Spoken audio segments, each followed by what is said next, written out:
자, 문단 써줍시다.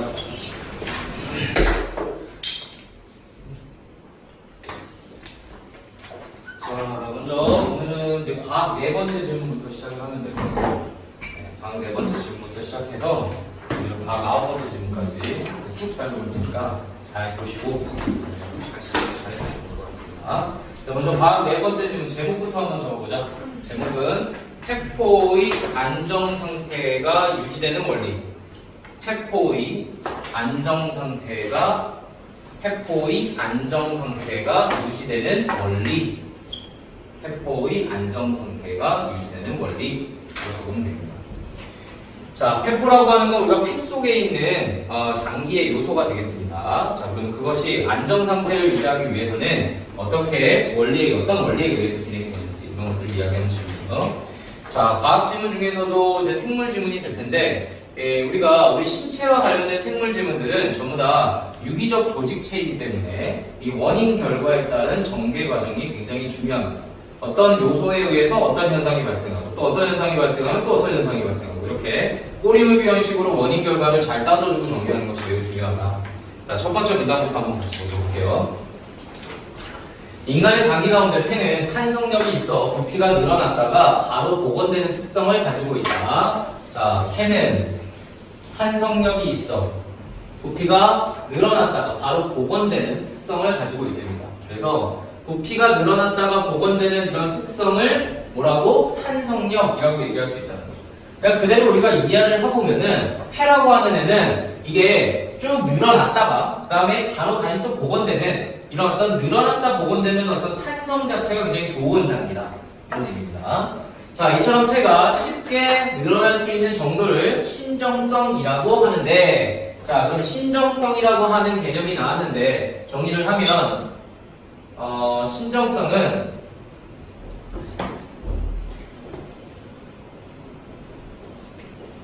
폐가 쉽게 늘어나는 성격. 그러니까 자, 폐가 늘어나는 성격이 좋다라고 하면 신정성이 좋다 이렇게 얘기를 하는 거고, 폐가 늘어나는 성격이 별로 좋지 않다라고 하면 신정성이 약하다 이렇게 얘기를 한다는 겁니다. 자, 폐의 신정성이 크면 클수록 폐가 잘 늘어나기 때문에 일정량의 공기가 들어오는데 필요한 호흡근이 소비하는 에너지 양은 감소하게 된다. 자, 그럼 무슨 말? 폐의 신정성이 크면 에너지 양은 감소하게 됩니다. 무슨 에너지야? 호흡근이 소비하는 에너지 양이 되겠네요. 자, 그러면 이거를 조금 더 쉽게 설명을 선생님이 좀 해드리도록 할게요. 선생님 잠깐 보십시오. 자, 폐의 신전성이 크다라는 게 무슨 말? 폐가 늘어날 수 있는 성질이 크다라는 뜻이라고 했죠.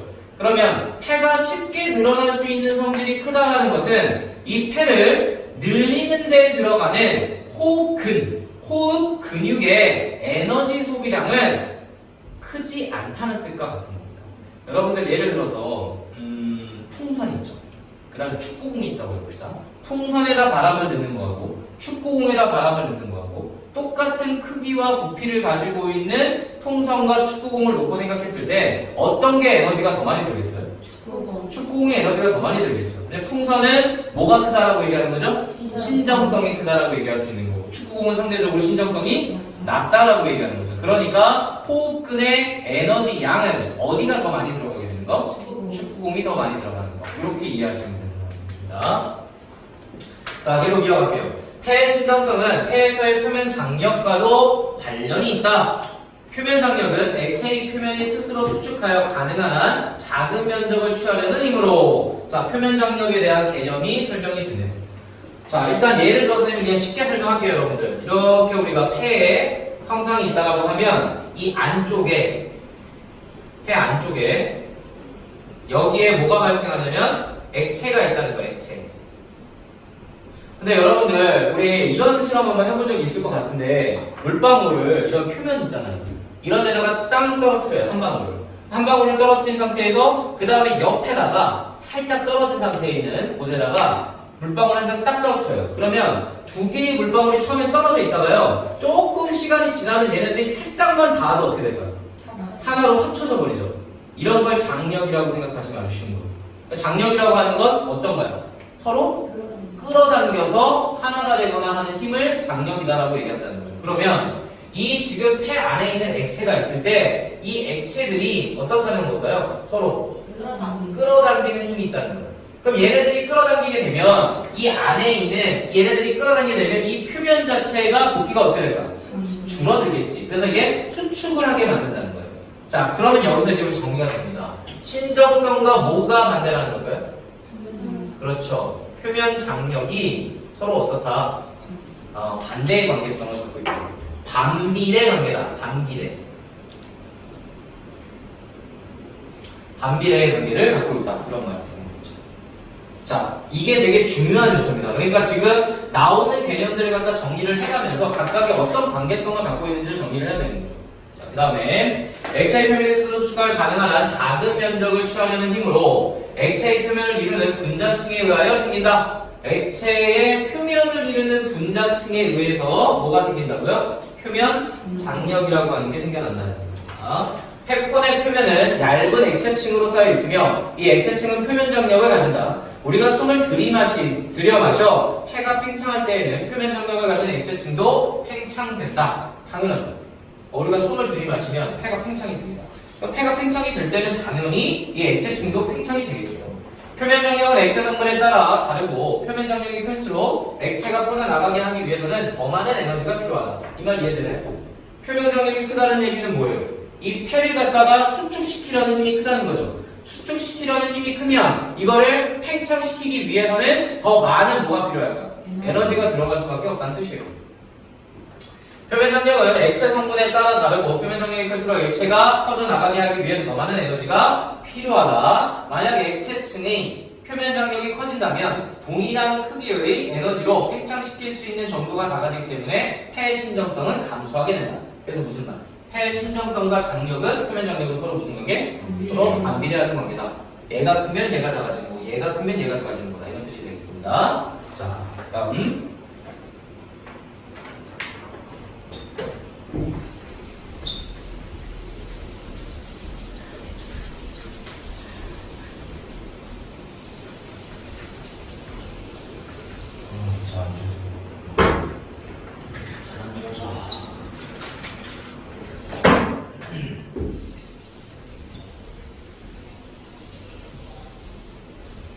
그렇다면 표면 장력이 폐의 신정성을 감소시키는 것에 그치지 않고 폐포 자체에 더 큰 영향을 미칠 여지는 없을까? 자, 이런 걸 뭐라 해요? 문제 제기라고 하죠. 자, 그럼 문제 제기를 했습니다. 신정성을 감소시키는 것에 그치지 않고라는 말은 자, 표면 장력이 얘를 감소시키는 역할 말고 얘가 하는 역할이 더 없니? 이런 뜻인 거죠. 그래서 봤더니 폐포 내 액체층의 물 분자 사이에 있는 수소 결합은 서로를 끌어당겨 동그란 물방울을 형성하려고 하는데 이 작용으로 인해 폐포벽이 안쪽으로 당겨져 폐포가 오그라드는 일이 일어날 것이라 생각할 수도 있다. 하지만 그럼 이거 아니라는 거야. 그러니까 무슨 말이냐면 얘가 지금 아까 얘기했듯이 이 안에 액체층이 있고 이 액체층에는 뭐가 있어? 표면 장력이라는 게 형성이 되기 때문에 얘네들을 계속 서로 모이다 보면 끌어당겨서 완벽하게 수축을 시켜서 폐가 땅 하고 작아질 수 있다라고 생각을 한다는 거야. 근데 그렇게 될 수 있다라고 생각할 수 있지만 그렇지는 않다. 왜냐면 그렇게 폐포 자체가 붕괴되는 일은 다행히도 일어나지 않는다. 그럼 그 이유를 알아야 되겠죠, 우리가. 폐포가 붕괴되지 않는 이유를 이해하기 위해서는 비눗방울에서 나타나는 현상을 이해하면 된다. 자, 이게 예시가 되겠습니다. 여기 예시도 사용됐네, 지금. 비눗방울 표면은 물을 포함하고 있기 때문에 표면 장력이 작용하여 비눗방울 표면을 안쪽으로 끌어당기려고 한다. 그러나 비눗방울이 오그라들려고 하면 비눗방울 내에 들어있는 공기 압력이 증가하게 돼요. 이게 중요해요. 그럼 뭐가 되면 뭐가 된다는 걸까요? 장력이 커지면 장력이 커지면 어떻게 돼요? 공기의 압력도 커진다. 그러니까 장력이 커지면 표면 장력이 커지면 공기 압력도 커진다는 거예요. 그런데 이 공기의 압력이 어느 쪽으로 커지느냐라는 거예요. 뒤를 보시면 자, 즉 팽창하려는 공기압이 존재하는 한 비눗방울은 안정상태의 부피가 유지된다. 그러니까 그러면 공기 압력이 커지면 이거는 팽창하려는 압력인 거예요. 팽창 압력. 끌어당기는 힘이 세지면 공기 압력이 커지는데 이 공기 압력이 바깥으로 밀어내는 압력이기 때문에 팽창하는 압력이기 때문에 얘네 둘이 뭘 이루어서 균형을 이루게 돼서 이 형태, 폐의 형태가 큰 변화가 없다라는 얘기를 해주는 거죠. 제약 팽창하려면 공기압이 존재하는 한 기름방울은 안전상태의 부피가 유지된다. 마찬가지 이유로 폐가 팽창하거나 수축하지 않을 때 폐포의 부피는 안정 상태가 유지되는 거야. 똑같은 얘기를 해주고 있습니다. 다음. 폐포벽에 위치한 투형 폐포세포는 계면활성제를 분비하는데 이 역시 신정성과 관련이 있다. 자, 계면활성제라고 하는 새로운 개념이 나왔습니다. 그럼 얘가 무슨 의미일까라는 걸 생각을 해봐야 되겠습니다. 자, 이형 폐포세포에서 분비된 계면활성제는 물분자 사이에 있는 수소결합을 방해하는데 물분자 사이에 있는 수소결합을 뭐 한다고? 방해한다고 얘가. 그럼 이게 무슨 말이야? 아까 물분자 사이에서 수소결합을 했을 때 뭐가 만들어질 수 있다고 했어? 표면 장력이 만들어진다고 했지. 그러니까 이거를 방해한다라는 건 결국 무슨 말과 같은 겁니까? 표면 장력을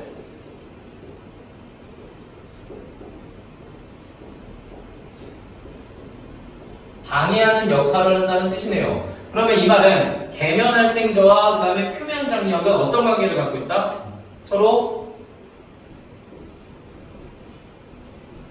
자, 계면활성제에서 이게 잘 활성화가 되면 계면활성제가 잘 활성화가 되면 표면 장력은 어떻게 된다는 거야? 그렇지. 표면 장력은 감소하게 된다라고 정리하시면 되는 거겠죠.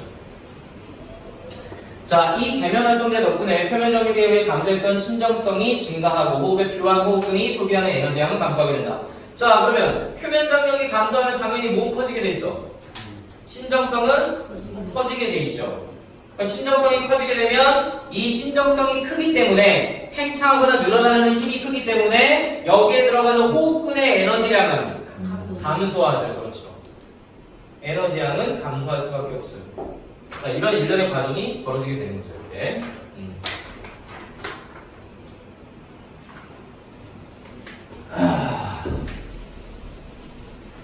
자, 다음. 폐포를 구형이라고 가정한다면 폐포의 붕괴를 막는 데 필요한 공기압은 표면 장력에 정비례하고 폐포의 직경에 반비례하게 된다. 아까 구형이라고 가정한다면 폐포의 붕괴를 막는 데 필요한 공기압 아까 공기압이라고 하는 것은 무엇과 비례했어요? 표면 장력에 정비례했죠. 표면 장력이 크면은 공기압도 커진다 했죠? 네, 그 다음에 폐포의 직경에 반비례한다는 건 무슨 말일까? 공기압과 폐포의 직경에 반비례한다는 것은 직경이 커진다는 것은 폐가 커진다는 거죠. 즉 다시 얘기하면 팽창이 많이 된다는 거죠. 그러니까 팽창이 많이 된다는 걸 다르게 표현하면 무슨 말이에요? 신정성이 크다는 거죠. 그러니까 폐포의 직경이 커진다 이 말은 신정성이 크다라는 말과 같은 뜻이에요. 그럼 신정성이 크다라고 하는 것과 당연히 공기압은 반비례일 수밖에 없죠. 왜냐하면 공기압과 뭐가 정비되니까? 표면 장력이 정비되니까. 표면 장력과 뭐가 반비례였어요? 신정성이 반비례였는데 얘네 둘이 같은 개념이니까 당연히 얘하고도 반비례가 될 수밖에 없는 거죠. 그러므로 하나는 크고 하나는 조금 작은 두 개의 폐포가 같은 표면 장력의 영향을 받으면 그럼 어떤 게 더 수축이 많이 될 수밖에 없겠어? 어떤 게 더 수축이 많이 될 수밖에 없을까요? 자, 선생님 보세요. 이만한 풍선하고요, 요만한 풍선이 있어요. 요만한 풍선하고 요만한 풍선 중에서 어떤 게 더 수축이 많이 될까요? 같은 표면 장력이라면 둘 다 작은 거죠. 얘가 훨씬 작은 거죠. 작으니까 얘가 훨씬 더 잘 쪼그라들 거고 얘는 덜 쪼그라들 거다 이 얘기예요. 그럼 그렇게 된다. 그러면 작은 폐포는 안쪽에서 붕괴되는 것을 막기 위해 더 큰 압력이 필요해지죠. 숨을 들이마시고 내쉴 때 마지막 시점에서 공기압은 모든 폐포 내에서 균일합니다. 자, 이게 뭐냐? 숨을 들이마시고 내쉴 때 마지막 시점에서 공기압은 모든 폐포 내에서 균일하다. 자, 이게 이제 예를 들면 이런 거예요. 여러분 폐가 이렇게 있다 칩시다. 폐가 이렇게 있으면 우리가 공기를 들이마셔요. 그럼 선생님 들이마셔 볼게요. 자, 이렇게 내가 들이마십니다. 시작점이 이거예요. 자, 여기가 끝이에요. 그러면 쭉 들이마셔가지고 끝까지 갖다 칩시다. 그럼 공기를 쭉 들이마셨을 때 처음에 시작점보다 다 들이마셨을 때 폐의 상태를 살펴보면 다 들이마셨을 때 폐의 상태는 공기가 가득 찬 상태겠죠. 그럼 공기가 가득 찬 상태니까 이 폐 안에 있는 모든 폐포의 공기압은 어떨까요? 같아요. 균일할 수밖에 없어요. 근데 폐가 이렇게 있을 때 처음에 시작할 때 공기가 들어오면 밑에서부터 공기가 쌓일 거 아니겠어요? 그럼 처음에 여기에 쌓일 때 중간층, 즉 숨을 다 들이마시기 전의 상태는 이 부분의 폐포의 공기압과 이 부분의 폐포의 공기압은 같을까요? 다를까요? 다를 수밖에 없는 거죠. 지금 말 이해되나요? 네. 자, 이 말을 잘 이해해야 되는 거예요. 그래서 숨을 최고조로 들이마셔서 끝까지 올라갔을 때랑 숨을 쭉 내쉬어서 마지막까지 다 뺐을 때랑 이때는 동일하게 다 들이마셨을 때 공기가 가득 차겠고 싹 다 뺐을 때 공기가 하나도 없겠죠. 이때는 모든 폐 안에 있는 폐포의 공기압이 균일하다, 같다. 이런 뜻이 되는 겁니다. 자, 큰 폐포의 붕괴만 막아줄 수 있는 정도의 공기압일 경우 작은 폐포가 붕괴되는 것을 막기는 부족할 것이다. 그러므로 두 개의 폐포가 맨 처음에 같은 압력에 놓이게 된다면 작은 폐포는 쪼그라들어 내부의 공기의 증가할 것이며 큰 폐포의 공기압보다 더 높아질 것이다. 그래서 공기압의 차이에 따라 작은 폐포에서 큰 폐포 쪽으로 공기가 흘러가게 된다. 자, 그러니까 작은 폐포는 공기압이 엄청 세질 거고 큰 폐포는 공기압이 상대적으로 약할 거니까 작은 폐포에 있는 공기압이 큰 폐포 쪽으로 흘러가게 된다는 얘기입니다. 하지만 실제 폐에는 계면활성제가 있고 작은 폐포 내에는 큰 폐포보다 더 높은 농도의 계면활성제가 있다.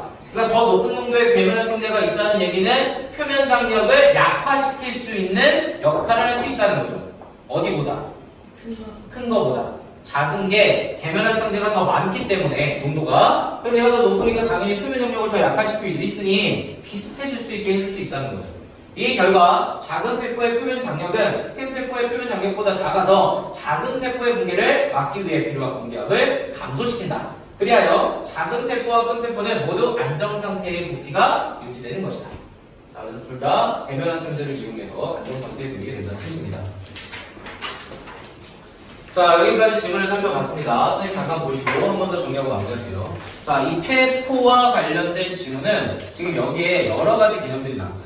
일단 먼저 신정성이라는 개념이 나왔고 표면장력이라는 개념이 나왔고 계면활성제라는 개념이 나왔고 이 세 가지가 각각 공기압이라는 개념이 나왔고 이 네 가지가 각각 서로 어떤 관계성을 유지하고 있는지만 정리하면 이 지문은 끝나는 거예요.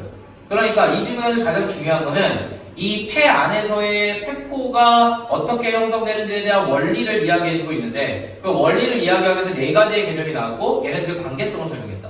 근데 이런 지문이 과학기술 지문의 대부분이에요. 과학기술 지문의 전개 방식을 보면 개념이 소개되고 그 개념들 간의 관계 속에서 비례인지 반비례인지 영향관계가 어떻게 되는지 이런 것들은 서로 정리가 되어지는 부분이 굉장히 중요하거든요. 그 부분을 잘 생각하시는 게 필요합니다. 자, 문제 가운데서 혹시 질문할 것 좀 질문해 보시죠. 1번, 2번.